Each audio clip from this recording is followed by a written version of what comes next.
దగ్గినప్పుడు రక్తం పడినా, కఫంలో రక్తపు చారికలు కనిపించినా సందేహం లేదు, టీబీ బారిన పడ్డామని అనుకుంటారు చాలామంది. అలాగే మూత్రంలో రక్తం కనిపించినప్పుడు కూడా చాలామంది అది క్యాన్సర్కు సంకేతమేనని భావిస్తూ భయపడిపోతుంటారు. మూత్రంలో రక్తం పడడం అనేది కంగారు పెట్టేదే కావచ్చు, కానీ అంత మాత్రాన అది క్యాన్సరేనని నిర్ధారణకు వచ్చేయకూడదు. మూత్రంలో రక్తం పడుతున్నప్పుడు వెంటనే ఏం చేయాలో, ఏం చేయకూడదో ఇప్పుడు తెలుసుకుందాం.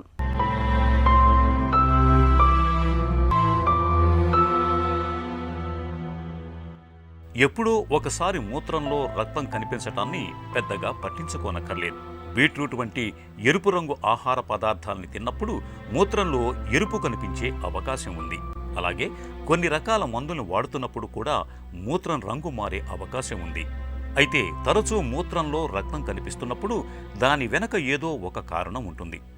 కిడ్నీలో రాళ్లు ఉన్నప్పుడు, తరచూ మూత్రనాళ ఇన్ఫెక్షన్లతో బాధపడుతున్నప్పుడు, కిడ్నీలకు ఏవైనా ఇన్ఫెక్షన్లు సోకినప్పుడు, కిడ్నీల పనితీరు మందగిస్తున్నప్పుడు, ప్రోస్టేట్ గ్రంథి పెరిగినప్పుడు, ఇలాంటి సందర్భాల్లో మూత్రంలో రక్తం కనిపించే అవకాశం ఉంది.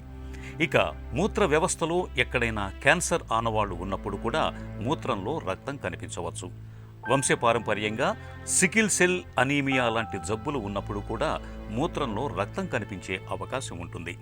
మూత్రంలో రక్తం కనిపిస్తున్నప్పుడు ఎవరికైనా ఆందోళన కలుగుతుంది. కొద్దిపాటి రక్తమే స్రవిస్తున్నప్పటికీ అది మూత్రం అంతటితోనూ కలవటం వలన రక్తం ఎక్కువగా పోతున్నట్లుగా ఉంటుంది. ఇలాంటప్పుడు మూత్ర వ్యవస్థను ఆమూలాగ్రం పరిశీలించాల్సి ఉంటుంది. మూత్ర మార్గాన్ని పరీక్షించడానికి ఇటీవల కాలంలో చాలా రకాలైన పద్ధతులు అందుబాటులోకి వచ్చాయి. ఉదాహరణకు, మహిళలో మూత్రం రక్తంతో కలిసిపోయి కనిపిస్తున్నప్పుడు గర్భాశయ ద్వారం నుంచి సర్వికల్ స్పియర్ను సేకరించి క్యాన్సర్ కోసం పరీక్షిస్తారు.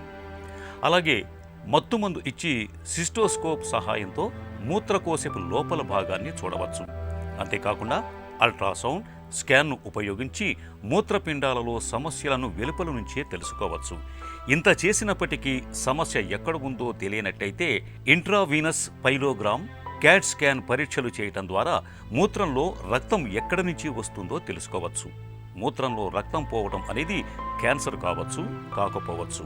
అయితే సమస్యని నిర్లక్ష్యం చేయకుండా సకాలంలో తగిన పరీక్షలు చేయించుకోవాలి. క్యాన్సర్ అయితే దాన్ని తొలి దశలోనే పసిగట్టడం ద్వారా చాలా వరకు క్యాన్సర్ ఆనవాళ్లను తుడిచిపెట్టేయచ్చు.